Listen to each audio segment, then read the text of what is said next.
Because you see, one of the things that we're going to do this morning, and it's not going to be strange to anyone in the room, is we are going to open God's holy word. Every single week, we don't just want to meet together and sing songs that just sound good or hear stories that are fun or entertaining.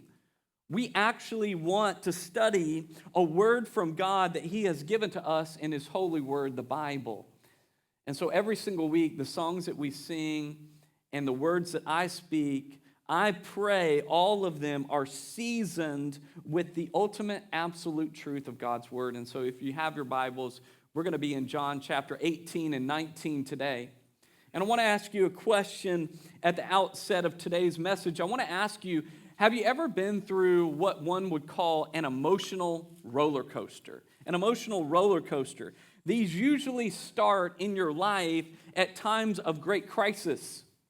And there's a situation and there's a tight time frame and there is an emotional roller coaster that begins, and there are some incredibly low lows, some times of despair, some times of great questioning, some times of great uncertainty.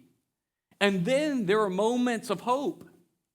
Sometimes they seem to just flash by, but you see and you go through this in the span of 2, 3, 4 days, a span of a week's time. You feel like, man, I'm exhausted because I've been on an emotional roller coaster. And between the highs and lows of life, there are moments of incredible uncertainty. Moments that you just don't understand and you just don't know what's around the next corner. You know, I think all of us have been through some of those emotional roller coasters in our lives. And what I found is the longer you live, the more of them that you go through.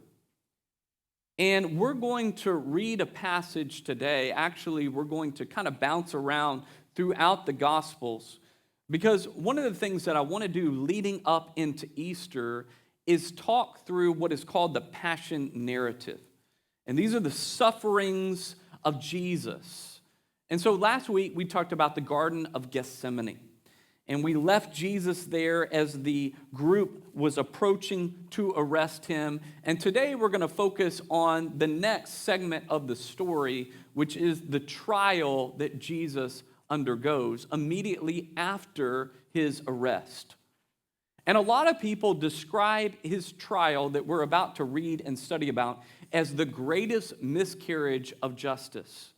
But I want you to see today something very important, that the greatest miscarriage of justice led to the greatest delivery of redemption. In other words, because we're going to see in this story, the trial that Jesus undergoes is not a fair trial. There are a lot of things that happen in there that aren't fair, that as we're looking at a justice system should not happen, even then, even there, even in their culture, even under their laws. But listen to me. Even though it wasn't fair, what happened as a result was the greatest delivery of redemption that the world has ever seen.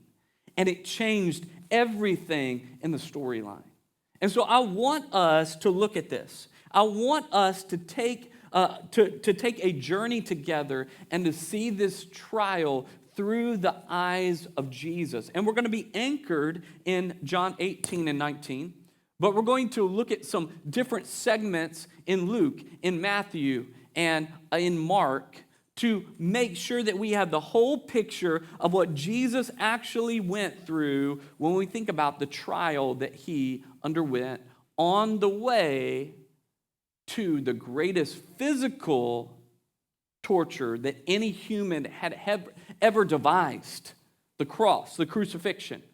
He's going to be on an emotional roller coaster, and I want you to see that it started, the first thing I want you to see is that it started with a greed-fueled revenge. It started with greed-fueled revenge. John chapter 18, we're going to start reading there in verse 12. Jesus is arrested. Here's what happens. It says, "So the band of soldiers and their captain and the officers of the Jews arrested Jesus and they bound him. And first, they led him to Annas, for he was the father-in-law of Caiaphas, who was a high priest that year. Now, we're going to stop here because I want you to see something important about this character Annas here. You see, he had been the high priest, but he was succeeded by Caiaphas. Caiaphas was actually his son-in-law. And you might say, well, why did they take Jesus to Annas since he did not officially hold an office at that time? Well, you see, even though he had retired, he still carried great amounts of power and influence in the Jewish community. And so starting with him, if they could get him on board, that would be an amazing thing to begin to work out this system that they wanted to have in place, which was ultimately going to end in Jesus' death, the death penalty, right? And one other thing that you need to know about Annas was he was a very greedy man. In fact, what we find in the scripture was he personally benefited greatly from the sacrificial system in the temple, as well as the different businesses that were going on or happening in the temple area. Now, if you remember something about the life of Jesus and the ministry of Jesus, was that he made it a point to overturn the tables in the temple and to make sure that people were not doing business in the temple area. That was supposed to be an area for worship, not an area for monetary gain, right? And so Jesus had interrupted his income stream a couple of different times. And so Annas was not an unbiased judge in this situation.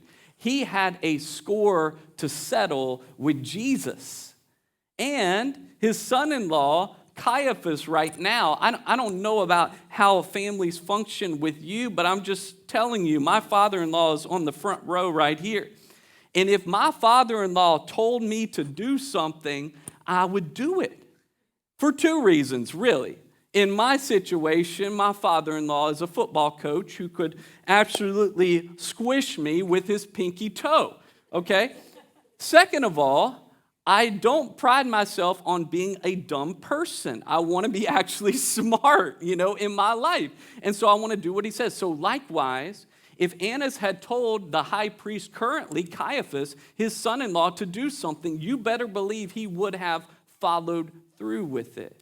And so I want you to see that Annas, even in this encounter, is not an unbiased judge, but he wants to seek out revenge on this Jesus who had cut off his revenue stream personally in his life.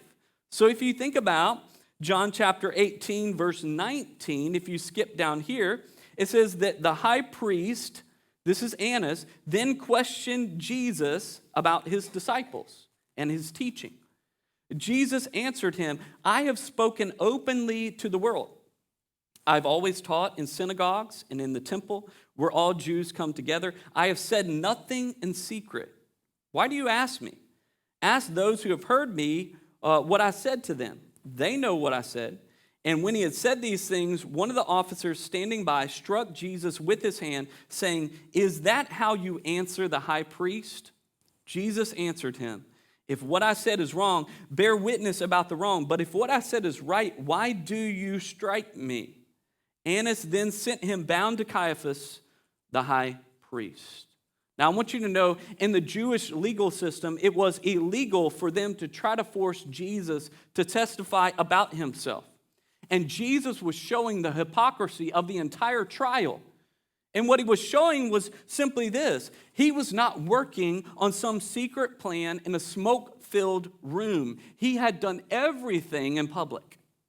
He was not working on some secret plan behind the scenes. He had taught in public. He had ministered in public. He had done miracles in public. He was saying, hey, listen, I don't know why you're questioning me about all this, because all of my stuff is on public record. You can see it. You can look it up. You can ask people. They heard me. I'm not trying to hide anything. But listen to me. That was unlike the Jewish leaders. They were working on a secret plan in a smoke-filled room about what they wanted to do to Jesus to get rid of him. And that leads to the second thing I want you to see in this passage, is that the trial of Jesus contained all the elements of a scripted drama.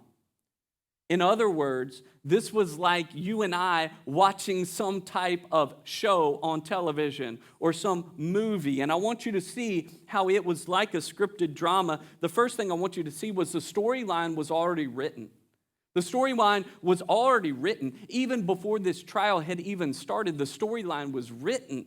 They knew what they wanted to do. The fix was already in.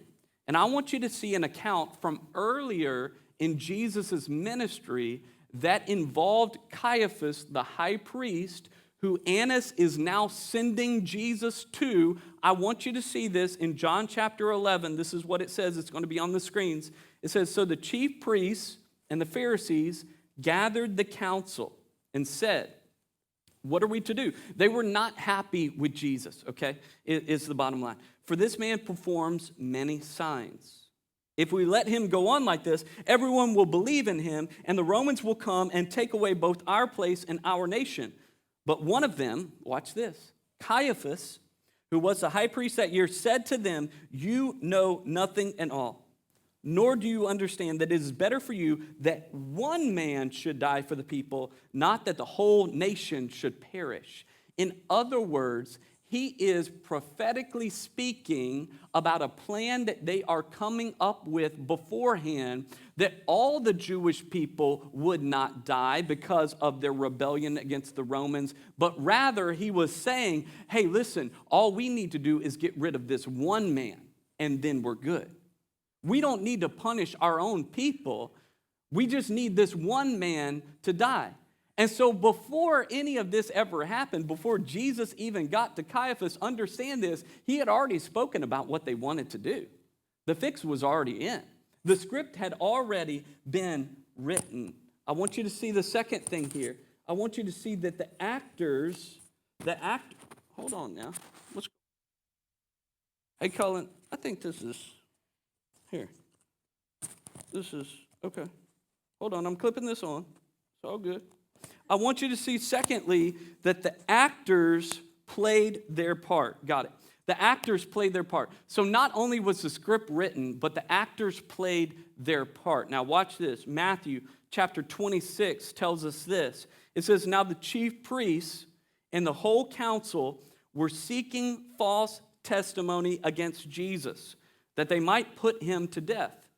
But they found none, though many false witnesses came forward." In other words, they said in the smoke-filled room, hey, listen, let's gather some people together.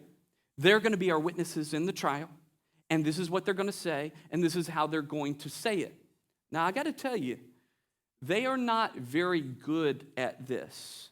They're not very good at presenting a false witness, because what we find in Mark chapter 14, watch this is interesting and kind of funny.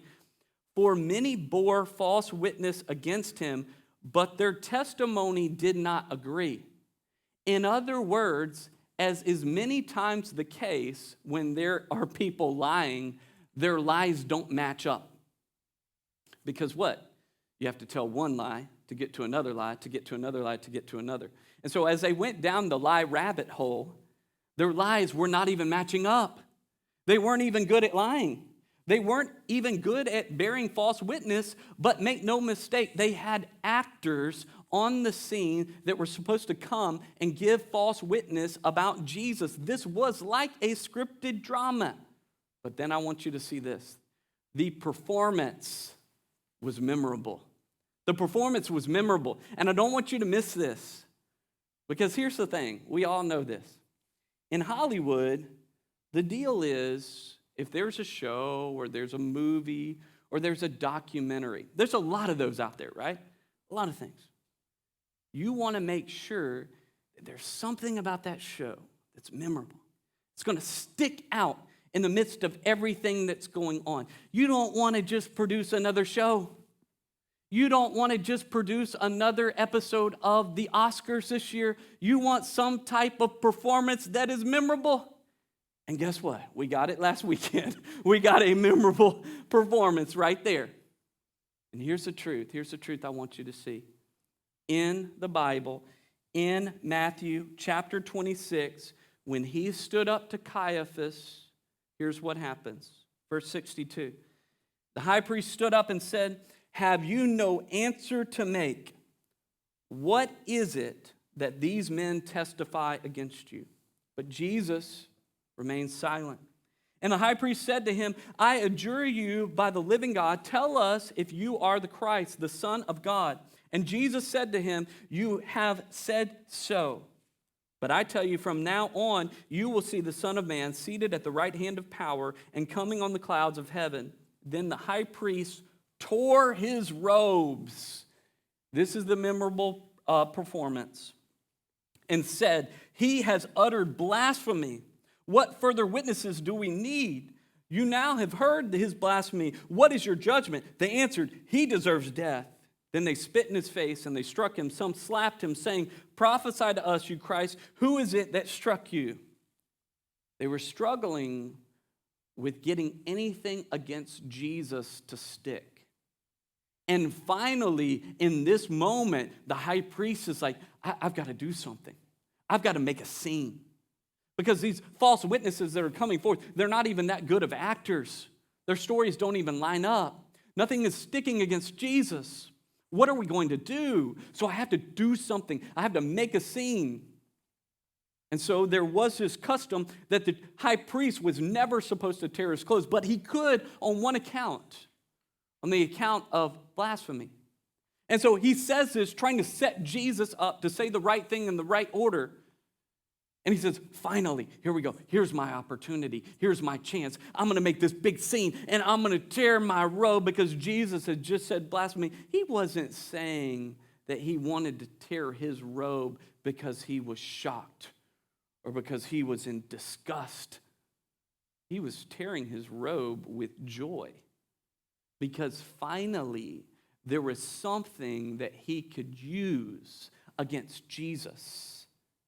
And they even had seated the crowd with different people to say, what is this that this man deserves? And this guy just randomly, by the way, not randomly, shouts out, well, he deserves death. And so this whole scripted drama continues to play itself out, and they sentence him to death in that regard. But here's the thing. The Jewish people did not have the right to carry out that sentence. They needed the buy-in from the Roman government. And so they decide, hey, here's what we're going to do. We're going to send Jesus off to Pontius Pilate. And so they do that. And I want you to see the third element of the trial. The third element of the trial is that it was punctuated by not guilty verdicts. This is very interesting because Pilate was a brutal leader, but his treatment of Jesus is very interesting. Now, the Jewish leaders are hoping that when they send Jesus off to Pilate, that he will just rubber stamp their condemnation or their sentencing of death, but he doesn't do that. He doesn't do that. In fact, 3 separate times, Pilate pronounces a not guilty verdict over Jesus. All of us have seen trials, maybe on television or seen them dramatized in some type of way. And you've seen the defendant as they sit in the chair when the judge comes, and either him or the jury with the judge sits down and the verdict is about to be read. It's a tense moment, right? Because you know, based off of the words that are about to be spoken, this person's life is going to change forever. No matter if this is some type of misdemeanor or if this is a high crime, right? And so you can imagine sitting down and thinking, what is going to be the verdict? What's going to be said about me? What's going to happen? And so if there is a not guilty verdict, you usually see people that collapse in relief. They're so relieved. They're crying tears of joy, and they're going to walk out of the front door of the courtroom celebrating, dancing on the steps. But if there's a guilty verdict, they're not going to be walking out the door. They're going to be walking out a different door in handcuffs. And there's going to be tears that are significant about the pain and the turmoil that they're going to have to endure as a punishment for the crime itself.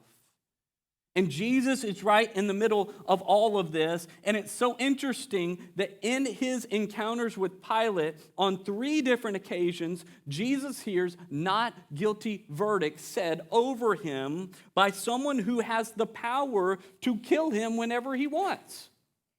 It wasn't that he didn't have the power. He had the power to do whatever he wanted to do. But 3 different times, and I want you to see this. The first time, what Pilate does is he ends up sending his case down to a lower court, basically. Basically, he sends his case down to a lower court, and he says, I don't find any guilt in him. Watch this, Luke chapter 23, verse 4. Then Pilate said to the chief priests and the crowds, I find no guilt in this man. And he sends him off to Herod.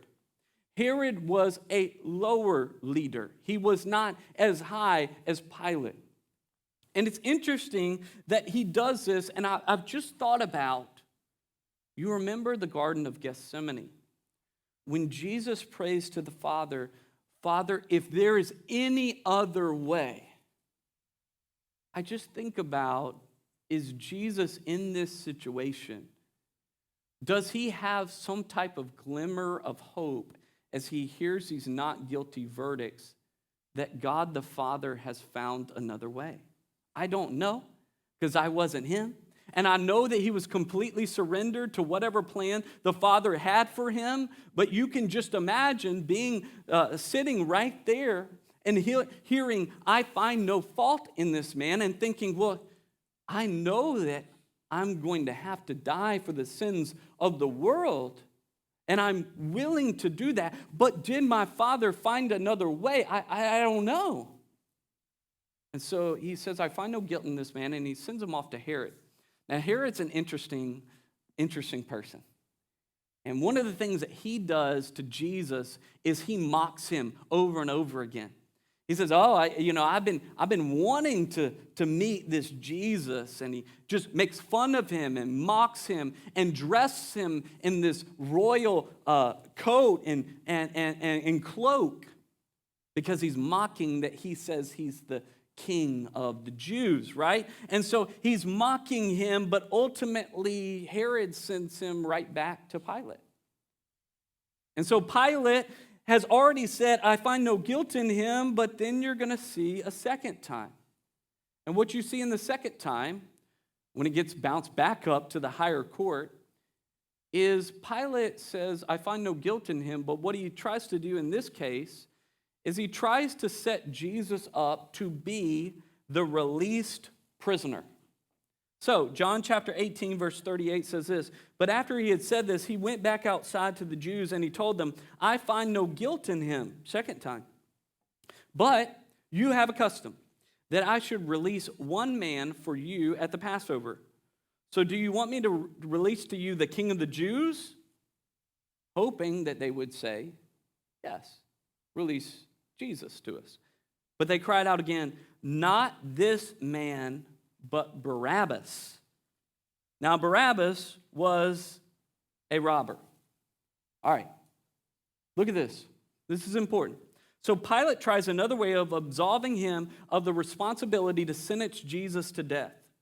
And he goes to a lesser-known custom around this time of releasing a prisoner to the Jewish people at the Passover festival or time. He asks if the people want him to release Jesus, which he thinks, of course they're going to say. One of the commentators I read on this passage even suggested that even though the Jewish people initially celebrated him as a celebrity, they began to see that Jesus was not there to become a mighty political leader and overthrow the government, which is what they wanted him to be. And so, because they had unrealistic, selfish expectations that were not met in Jesus, they turned against him. And it shows us, as has been said many times, the incredible nature, the fickle nature of people. That just a week before, they were celebrating him coming into town. He was known as the greatest celebrity in town because of all the incredible miracles that he should do. And now they are saying, hey, put this man to death. And not only that, don't release Jesus to us, release Barabbas. Now, the text we just read said that the Barabbas was a robber, but he was actually more than that. He was more than that. See, he was not just a robber, he was an insurrectionist and a murderer as well.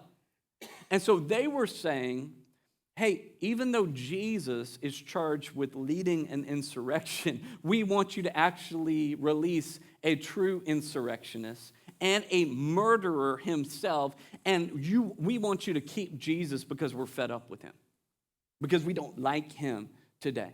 Do you see the fickle nature of people? But here's the thing. The people turn. And Pilate has no choice but to release Barabbas. Still, finding no guilt in him, he tries something else, a third thing. He tries to scourge him or whip him or punish him differently in order to avoid the death penalty. So, John chapter 19, you're there, just turn to John chapter 19, verse 1 says this. Then Pilate took Jesus and flogged him.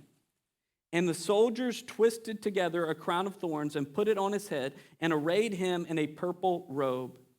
They came up to him saying, "Hail, King of the Jews," and struck him with their hands. Pilate went out again and said to them, "See, I am bringing him out to you that you may know that I find no guilt in him." A third time he says this. So Jesus came out wearing the crown of thorns and the purple robe. Pilate said to him, "Behold the man." And when the chief priests and the officers saw him, they cried out, "Crucify him, crucify him." Pilate said to them, "Take him yourselves and crucify him, for I find no guilt in him." What he's trying to do here is very simple. He's trying to say, I know that you're asking for the death penalty, but what if I just did a lesser penalty? What if I literally punished him where he looked like death?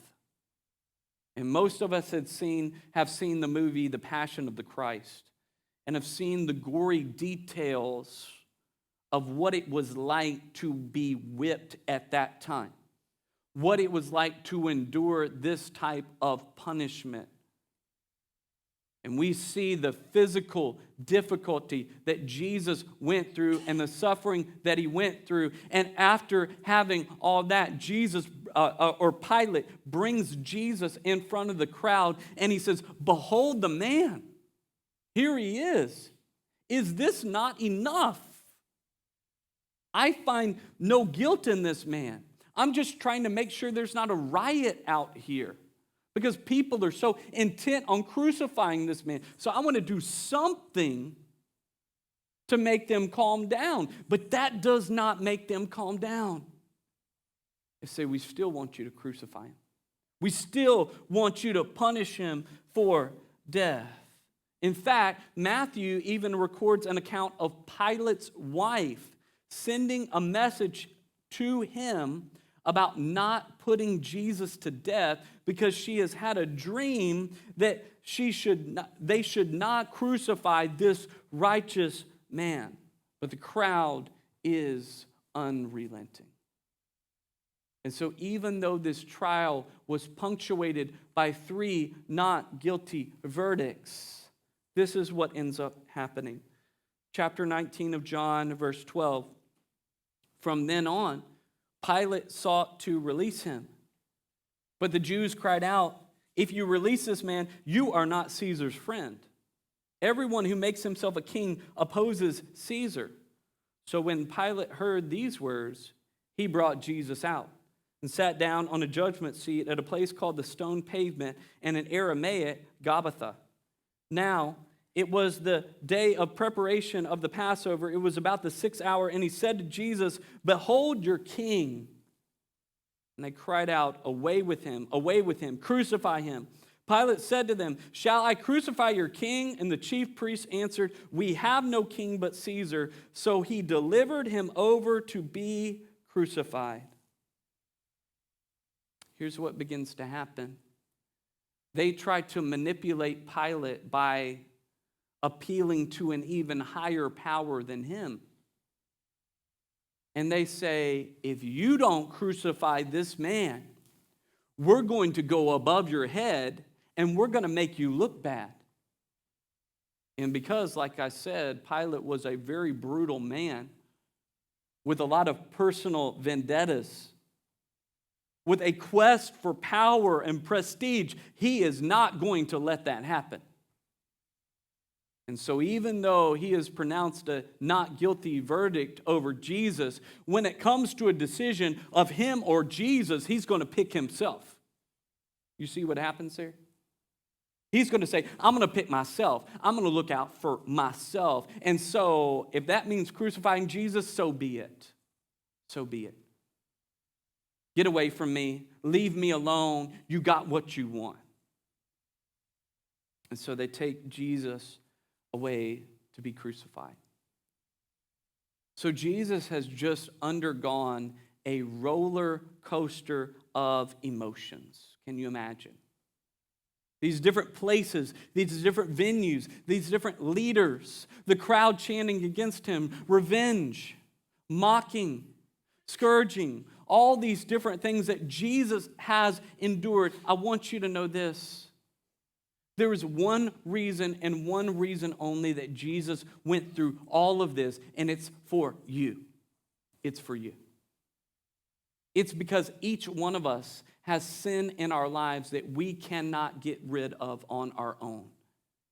And without his sacrifice, without these steps leading to his crucifixion, there is no hope for us. All of us would spend eternity completely separated from God for all time. But he said, I don't just care about myself. I'm not going to be like Pilate. When it comes to me or Pilate, I'm not going to think about myself. I'm going to think about you. That's what a sacrifice is all about, right? Pilate wasn't willing to do that, but Jesus was. And Jesus shows, and as an example to us, that he is willing to do whatever it takes to pay for the sins of the world so that someone like you and me can have a relationship with the holy God. He did that for you. He did that for me. And so reading all of this and studying all the intricacies and all this thing, you're like, Josh, why are you going through all this? Because I want you to see the full picture of actually what Jesus went through.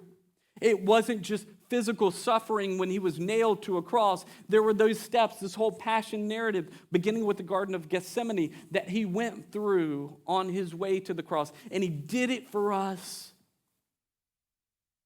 He did it to pay for our sin. Each one of us has sin in our lives, and there is only one way that that can be cured. And it's through the blood of Jesus that Zach just sung about a minute ago. It's only through the blood of Jesus. And so he realized, I have to shed my blood for there to be forgiveness of sins. And so I just want to say to us this morning something very simple. If you do not know Jesus, in other words, if you have never called out to him and said, God, forgive me of my sin, I want to place my life in your hands. Today can be the day. Today can be the day. And he will come in and he will wash you white as snow, because Jesus paid it all. He did. He cared for each one of us.